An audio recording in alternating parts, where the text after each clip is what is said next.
सरकारी नौकरी है और पुलिस के जवान हैं, अवैध वसूली कर रहे हैं और अनैतिक तरीके से पैसा कमा रहे हैं। यह एक वानगी है, ये सरकारी क्वार्टर है, पुलिस लाइन धूमा का एक सरकारी क्वार्टर है। हालात देख सकते हैं कितने बदतर हैं। और जैसा कि हमें बताया गया है कि पुलिस के जवान ने हमें बताया है कि वह साफ सफाई यहाँ कर चुके हैं, नहीं तो हालात तो बहुत ज़्यादा बदतर थे।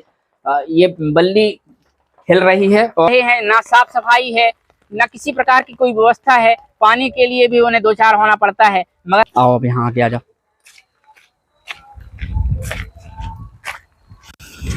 छप्पर नहीं होने की वजह से स्थानीय व्यवस्था पुलिस के जवानों द्वारा की गई है और पनी का एक त्रिपाल लगाकर और यहाँ सोने की व्यवस्था की जा रही है।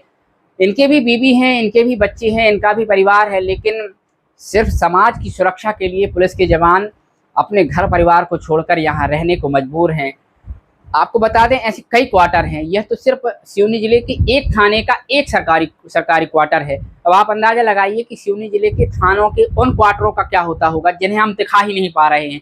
यह देशभक्ति जन सेवा का नारा देने वाली पुलिस ही असुरक्षित है। जयराम जी की नमस्कार, जय जोहार। मैं हूं सुदीप कुमार और आप देख रहे हैं एंड तक इंडिया, खबर की तह तक।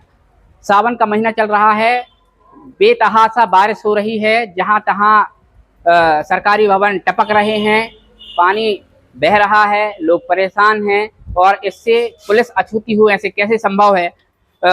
इस समय हम मध्य प्रदेश के सिवनी जिले के उपनगरीय थाना परिसर धूमा में खड़े हुए हैं और आज हम जो है पुलिस लाइन में बने क्वार्टरों का जायजा लेने पहुंचे हैं। एसडीओपी अपूर्व भलावी से फोन पर चर्चा हुई। उन्होंने बताया है कि हालत ठीक नहीं है और उनसे भी इस संबंध में चर्चा की जाएगी। हम आपको बता दें सन 1984 या 85 में यह बनी बिल्डिंग भी लगभग जर्जर हो चली है।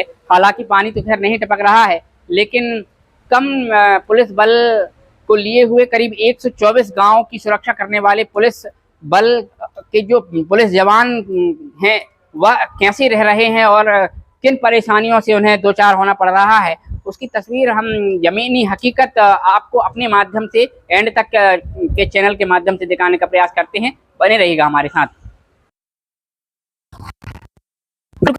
दिखाओ, आओ, आ जाओ।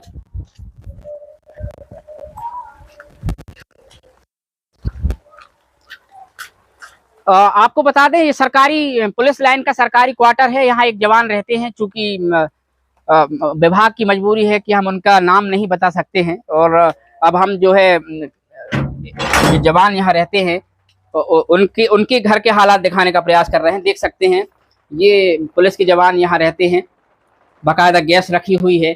जूते उतार देते हैं, 2 मिनट रुकिए।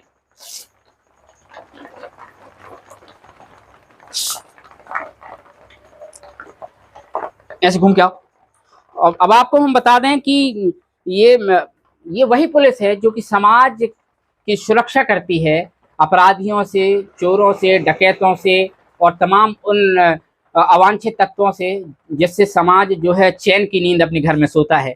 लेकिन बड़ा दुर्भाग्य है कि पुलिस के जवान ही चैन की नींद नहीं सो पा रहे हैं। यह एक वानगी है, ये सरकारी क्वार्टर है, पुलिस लाइन धूमा का एक सरकारी क्वार्टर है। हालात देख सकते हैं कितने बदतर हैं। और जैसा कि हमें बताया गया है कि पुलिस के जवान ने हमें बताया है कि वह साफ सफाई यहाँ कर चुके हैं, नहीं तो हालात तो बहुत ज़्यादा बदतर थे। ये बल्ली हिल रही है और तेज पानी गिरेगा तो संभवतः यह टूट भी जाएगी। पानी यहाँ देख सकते हैं बाकायदा। आओ यहाँ आओ, अंदर आओ। ये सरकारी क्वार्टर है पुलिस लाइन का। ऊपर दिखाइए कि छप्पर नहीं होने की वजह से स्थानीय व्यवस्था पुलिस के जवानों द्वारा की गई है और पनी का एक त्रिपाल लगाकर और यहाँ सोने की व्यवस्था की जा रही है। इनके भी बीवी हैं, इनके भी बच्चे हैं, इनका भी परिवार है, लेकिन सिर्फ समाज की सुरक्षा के लिए पुलिस के जवान अपने घर परिवार को छोड़कर यहाँ रहने को मजबूर हैं। आपको बता दें ऐसे कई क्वार्टर हैं, यह तो सिर्फ सिवनी जिले के एक थाने का एक सरकारी क्वार्टर है। अब आप अंदाजा लगाइए कि सिवनी जिले के थानों के उन क्वार्टरों का क्या होता होगा जिन्हें हम दिखा ही नहीं पा रहे हैं। यह तो सिर्फ एक क्वार्टर हम आपको दिखाने का प्रयास कर रहे हैं। ये सरकारी क्वार्टर है और पुलिस के जवान ने हमको बताया यहाँ पूरा जो छप्पर गिर चुका था और उन्होंने उसे साफ करके यहाँ बाहर किया है। बड़ा दुर्भाग्य है कि पुलिस को इस बेतरतीब तरीके से रहना पड़ रहा है। अब अंदाजा लगाइए कि पुलिस के जवान कैसे ड्यूटी कर रहे होंगे। यह कहना बड़ा आसान है, सरकारी नौकरी है और पुलिस के जवान हैं, अवैध वसूली कर रहे हैं और अनैतिक तरीके से पैसा कमा रहे हैं। ये सब बातें जो है समाज में पुलिस के जवानों के लिए और पुलिस के लिए कही जाती हैं, लेकिन जब आप जमीनी हकीकत में यहाँ पहुंचेंगे तो जरूरी नहीं है कि पुलिस का हर जवान या हर जगह की पुलिस ही भ्रष्ट हो, या कुछ अपवादों को छोड़ दें तो ऐसा नहीं है कि पुलिस के जवान ही भ्रष्ट हों। लेकिन किस तरीके से यहाँ वह इस नारकीय जीवन में रह रहे हैं, नारकीय व्यवस्था देखिए आप, कि पुलिस का जवान रात भर ड्यूटी करेगा या फिर दिन भर रात भर की ड्यूटी करके जब वह घर आएगा और यहाँ छप्पर टूटा रहेगा, सफाई करेगा। जैसा कि उन्होंने बताया, एक पुलिस के जवान ने हमें बताया कि उनके परिवार के कुछ लोग आ रहे हैं और चूंकि अब वो यहाँ आकर देखेंगे, उनके माँ बाप हैं, उनके भाई बहन हैं, उनके भैया भाभी हैं, वो आएंगे देखेंगे कि वह उनका लाडला यहाँ कैसे रह रहा है और कैसे अपने जीवन का निर्वहन कर रहा है। बड़ी सोचकर दया आती है। और विभाग को चाहिए कि अगर आपके पास नहीं है व्यवस्था तो कम से कम सरकार को तो चेताएं और ये जो यहाँ की जो क्वार्टर है उनकी दुर्दशा को ठीक कराने का प्रयास करें। जर्जर हो चुके भवनों में पुलिस के जवान रहने को मजबूर हैं। जिस तरीके से हम बताते हैं कि स्कूलों में बच्चे पढ़ रहे हैं, उसी तरीके से पुलिस के जवान भी यहाँ इन जर्जर हो चुके क्वार्टरों में रह रहे हैं और किसी न किसी दिन कोई क्वार्टर अगर गिर जाता है तो उसकी दशा क्या होगी वह तो भगवान ही जाने। बहरहाल इस मामले में हम ऊपर तक जाएंगे, एसडीओपी से लेकर एसपी तक इस संबंध में बात की जाएगी कि आखिर क्या वजह है कि पुलिस के जवानों को लेकर पुलिस के जो आला अधिकारी हैं संजीदा क्यों नहीं हैं। मैं इनसे गुजारिश करूंगा दिखाएं कि ये सरकारी क्वार्टर है और हम कोई हवाई बात नहीं कर रहे हैं। इस तरफ दिखा दें, लोग यहाँ रहते हैं। अब चूंकि विभागीय मजबूरी है, जैसा कि पुलिस के जवान ने हमें बताया कि हम मजबूर होकर कैमरे में नहीं बोल सकते। यहाँ दिखाओ। हम आपको बता दें कि पुलिस के जवानों से हमारी बात हुई और उन्होंने कहा कि हमारी मजबूरी है कि हम नहीं बता सकते, कैमरे में नहीं बोल सकते। उन्हें अधिकार ही नहीं है कि वह कैमरे में बोलकर अपनी परेशानी व्यक्त कर सकें। मगर आप अंदाजा लगा सकते हैं कि यहाँ पाइप पड़े हुए हैं और चूंकि बरसात का मौसम चल रहा है, सांप बिच्छू गुहेरा जो है और सरीसृप जो है अंदर भी जाते होंगे और वह कैसे सोते होंगे, जो पुलिस के जवान यहाँ कैसे सोते होंगे वह तो वही जान सकते हैं, या वह विभाग जान सकता है या वह ऊपर वाला जान सकता है। बहरहाल और भी यहाँ क्वार्टर हैं, आइए दिखाते हैं आपको। एक क्वार्टर और है यहाँ, एक पुलिस जवान का क्वार्टर है ये। एसडीओपी अपूर्व भलावी से मिली जानकारी के मुताबिक पुलिस लाइन धूमा में करीब 7 क्वार्टर हैं, जिसमें थाना प्रभारी सहित आरक्षक और प्रधान आरक्षक यहाँ रहते हैं। और हम आपको बता दें कि भीषण बारिश के चलते जहां तहां से जर्जर हो चुके इन भवनों में जवान रहने को मजबूर हैं और एक क्वार्टर में करीब 2-2, 3-3 जवान भी रहते हैं। और हालात इतने बदतर हैं कि देखते ही रूह कांप जाती है। एक बार यहाँ बाहर दिखाएं कि किस तरीके से यहाँ जवान रह रहे हैं। ना साफ सफाई है, ना किसी प्रकार की कोई व्यवस्था है। पानी के लिए भी उन्हें 2-4 होना पड़ता है। मगर अपनी मजबूरी कहें तो किससे कहें, चूंकि पुलिस वाले हैं, पुलिस वाले अपनी मजबूरी भी तो नहीं कह सकते। क्वार्टर जो पुलिस लाइन का है जो कि जर्जर हो चुका है, उसमें भी हम अंदर आ रहे हैं। आ जाओ, अंदर आ जाओ, अंदर आओ। यहाँ देखिए बाथरूम जो है, ये शौचालय है। यहाँ पुलिस के जवान इसका निस्तार करते हैं।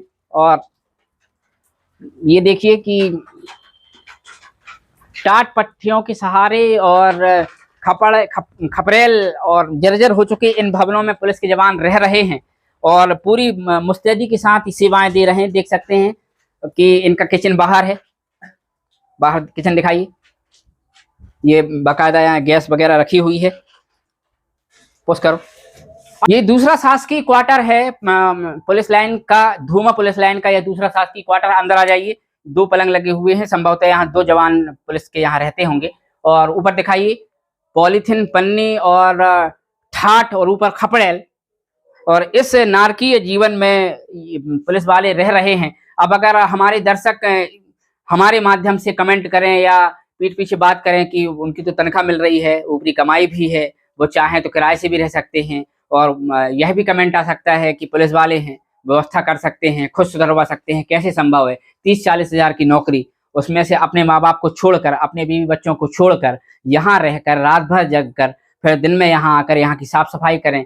फिर ऊपर जो पानी अगर गिर गया, ढंग से गिर गया, खपरेल नीचे आ गए, मलबा नीचे आ गया, उसकी सफाई करना है, फिर तैयार होकर फिर अपनी सेवाएं देना है। बड़ा ही दुखदायी और बड़ा ही कष्टप्रद ये पुलिस का जीवन आज हमने आपको अपने माध्यम से दिखाने का प्रयास किया है। ऐसे करीब 5 से 7 क्वार्टर हमें जानकारी मिली है कि यहाँ हैं। और चूंकि थाना प्रभारी का भी क्वार्टर है, थाना प्रभारी अभी है नहीं, मौजूद नहीं है, उनका भी क्वार्टर भी हम दिखाने का प्रयास करेंगे कि किस तरीके से लोग यहाँ रहकर अपना जीवन निर्वहन कर रहे हैं और किस तरीके से अपने कष्टदायी जीवन को जीकर और समाज को सेवाएं देकर और उन्हें सुरक्षित और संरक्षित करने का दावा पुलिस करती है।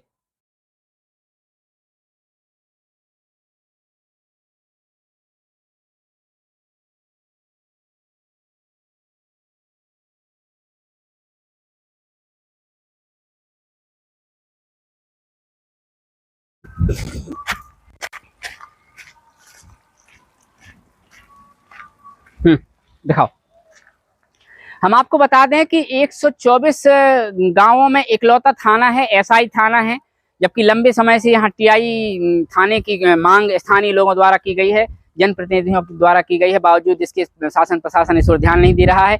तो वहीं पुलिस लाइन के जो क्वार्टर बने हुए हैं, करीब 7 क्वार्टर हैं, 7 क्वार्टरों में सभी पुलिस बल रहते हैं। कुछ ऐसे उप निरीक्षक जो हैं वो किराए से रह रहे हैं और देख सकते हैं कि पन्नियों और तिरपालों के सहारे पुलिस वाले अपना जीवन जीने को यहाँ मजबूर हैं। कुल मिलाकर हमने बताया आपको कि 7 क्वार्टर यहाँ हैं और थाने चलकर जानकारी लेते हैं कि कितना पुलिस बल यहाँ मौजूद है और क्या रहेगा हमारे साथ। जैसा कि धूमा थाना प्रबंधन से मिली जानकारी के मुताबिक यहाँ एक उप निरीक्षक यानी सब इंस्पेक्टर, 5 सहायक उप निरीक्षक यानी एएसआई और 5 प्रधान आरक्षक और 11 आरक्षक की जो स्वीकृति है, जो कि कागजों में है। जैसा कि जानकारी मिली है कि 19 कुल मिलाकर पुलिस बल जो है 19 यहाँ तैनात हैं। कुल 22 होना चाहिए, लेकिन 3-4 जो पुलिस बल की यहाँ कमी है। और जैसा कि बताया गया है कि 7 पुलिस लाइन में क्वार्टर हैं और सभी 7 क्वार्टर में सब इंस्पेक्टर सहित आरक्षक, प्रधान आरक्षक और एक सब इंस्पेक्टर भी, एएसआई भी यहाँ रहते हैं। और किस तरीके से वह रह रहे हैं वह भी हम आपको दिखा चुके हैं। तो कुल मिलाकर हम आपको बता दें कि करीब 124-25 गांवों का प्रतिनिधित्व करने वाले इस धूमा थाने की हालत बहुत ही दयनीय और बहुत ही जर्जर हो चुकी है। चाहे भवन की बात करें, पुलिस व्यवस्था की बात करें या पुलिस लाइन के क्वार्टरों की बात करें, बहुत ही स्थिति दयनीय है। कुछ लोग किराए से रह रहे हैं, कुछ लोग उसी में अपना मन मार कर रह रहे हैं और वो किस तरीके से रह रहे हैं वह हम अपने माध्यम से आपको दिखाने का प्रयास कर चुके हैं और इस संबंध में वरिष्ठ अधिकारियों से बात करेंगे। बने रहिएगा हमारे साथ। हमारा मकसद किसी की कमी दिखाना नहीं है, मकसद यह है कि व्यवस्था है तो व्यवस्था में सुधार भी जरूरी है। और जिस तरीके से सरकार दावा करती है कि ऊपरी तौर पर कि सभी कुछ सारा कुछ बहुत अच्छा चल रहा है, लाडली बहना को लेकर और किसान सम्मान निधि को लेकर जिस तरीके से दोनों हाथों से लक्ष्मी लौटाई जा रही है और उस लक्ष्मी का अगर थोड़ा सा सदुपयोग यहाँ हो जाए तो पुलिस बल की भी व्यवस्था हो सकती है और उनके रहने खाने की भी समुचित व्यवस्था हो सकती है। बने रहिएगा हमारे साथ, देखते रहिएगा हमारा लोकप्रिय चैनल एंड तक इंडिया। अगर आप हमारे चैनल पर नए हैं तो हमें सब्सक्राइब करें। फेसबुक में हम एडीबी सुदीप के तिवारी के नाम से हैं, आप उसमें जाकर हमें फॉलो कर सकते हैं। इंस्टाग्राम में भी हमारा पेज है, आप उसमें भी जाकर फॉलो कर सकते हैं। बने रहिएगा हमारे साथ।